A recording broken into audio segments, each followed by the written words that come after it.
Eu sou Gabriel Pizza, aluno do ensino médio do Colégio Magno. Nessa mostra cultural, nosso grupo traz o tema cristalografia, algo pouco conhecido, mas muito importante para nossas vidas. Nosso grupo teve a ideia de perguntar por aí aos estudantes para descobrir o que eles sabiam sobre esse tema. Vamos ver na reportagem.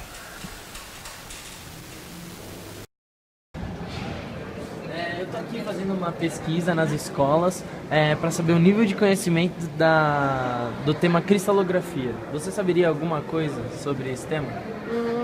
Não, deve ser estudo de alguma coisa. E o que você sabe sobre cristalografia? É o estudo de cristais? E quais áreas das atividades humanas você acha que está relacionado isso? Na ciência, saúde? Não sei. Pois bem, está relacionado com todas essas. É natural que se saiba pouco sobre cristalografia, pois é algo recente e muito pouco falado. Vamos então saber o que significa cristalografia. Cristalografia é uma ciência matemática que estuda os cristais e suas propriedades. Grafia significa descrição e, junto com a palavra cristal, forma cristalografia, estudo e descrição dos cristais. Tudo começou com um francês mineralogista do século XIX, observando um minério, calcite, que ao cair e se despedaçar, todos os seus fragmentos pareciam obedecer uma lei geométrica. Foi aí que ele teve um estalo e resolveu estudar melhor esses sólidos. Ao final dos estudos, ele publicou seu primeiro tratado que deu início à cristalografia como uma ciência exata. O professor de matemática Henrique Onero dá uma definição bem clara do que é um cristal. Vamos ouvir.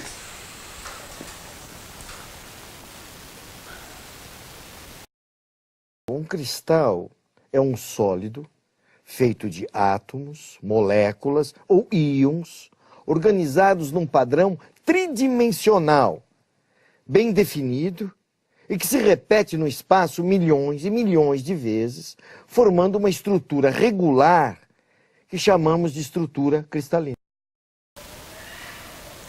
São essas estruturas cristalinas que se manifestam assumindo formas sólidas de faces planas.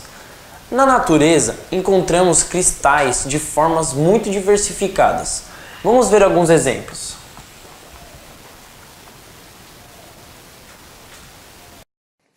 Aí está. Esse é um cristal do metal gálio, que geralmente forma cristais bem grandes. Esse agora é um cristal de bismuto, outro elemento químico que é bem mais colorido. E esse é o quartzo, um dos cristais mais conhecidos do mundo, que tem inúmeras variações. Estas formas dependem dos arranjos das cargas elétricas nos átomos ou nas moléculas e das condições de cristalização.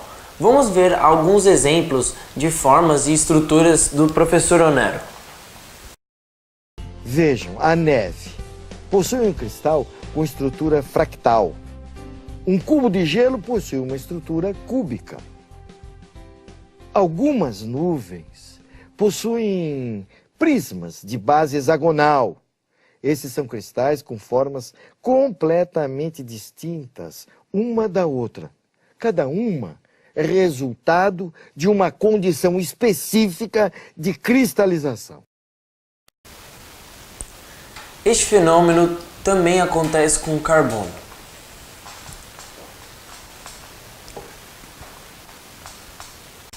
O carbono em alta temperatura e alta pressão dá origem ao diamante, porém, em alta temperatura e baixa pressão dá origem ao grafite. Simples, mas muito interessante, que mostra como ocorre o processo químico da cristalização. Fala aí, Tenório, como podemos fazer um cristal azul? Eu vou usar só 2 ingredientes. O primeiro deles é óxido de hidrogênio, mais conhecido como água, e também vou usar um sal azul chamado sulfato de cobre. Primeiro eu vou esquentar a água até ferver, pegar 100 ml dessa água quente e começar a colocar sulfato de cobre. Agora eu preciso deixar essa solução descansando de um dia para o outro. Dá uma olhada no que existe no fundo desse becker.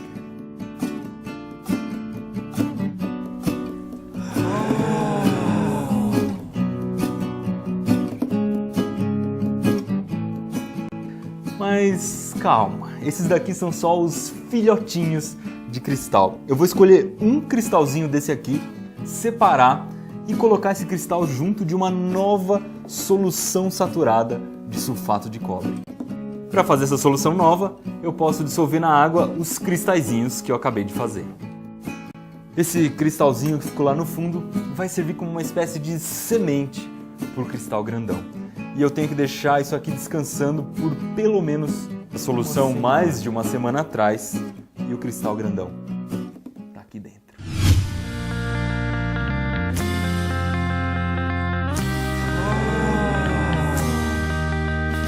Agora vamos entender direitinho como é que esse cristal se formou. Se eu pegar 100 ml de água bem gelada, eu vou conseguir dissolver mais ou menos 15 gramas de sulfato de cobre.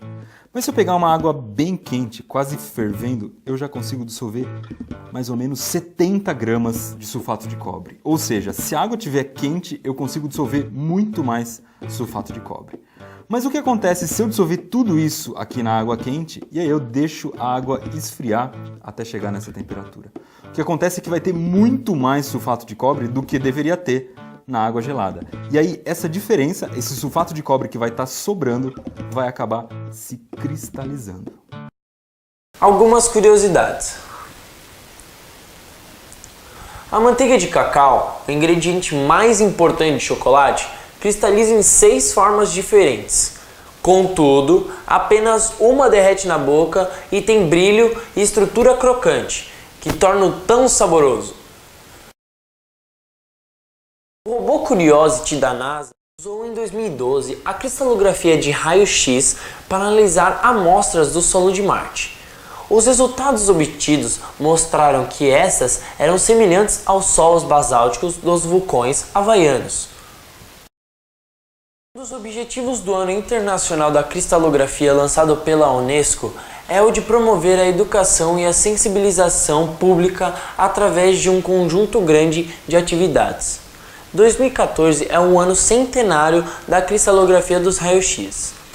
Apesar da cristalografia ser hoje fundamental a todas as ciências, permanece relativamente desconhecida para o grande público. Segundo a Unesco, o alcance da cristalografia de forma a aumentar a experiência nesta área dos países em desenvolvimento, contribuindo para a evolução industrial e científica. Isto assume particular urgência, dando o papel fundamental que a cristalografia irá ter nas próximas décadas, rumo ao desenvolvimento sustentável. Vejamos algumas das aplicações da cristalografia que afeta diretamente o nosso dia a dia.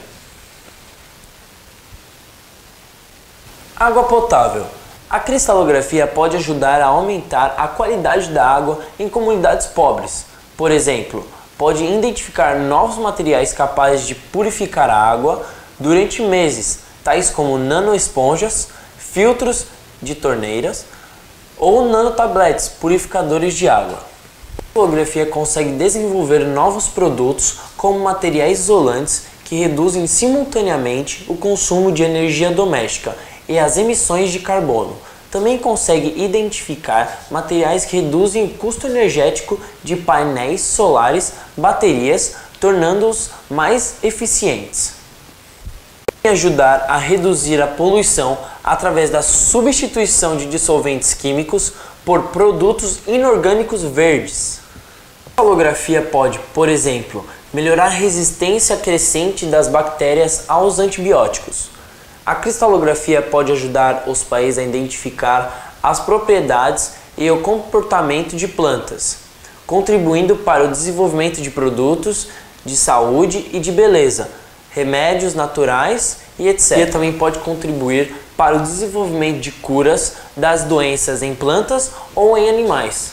Bom, amigos, Como podemos ver, a cristalografia é uma evolução recente da ciência que traz enormes benefícios para a humanidade.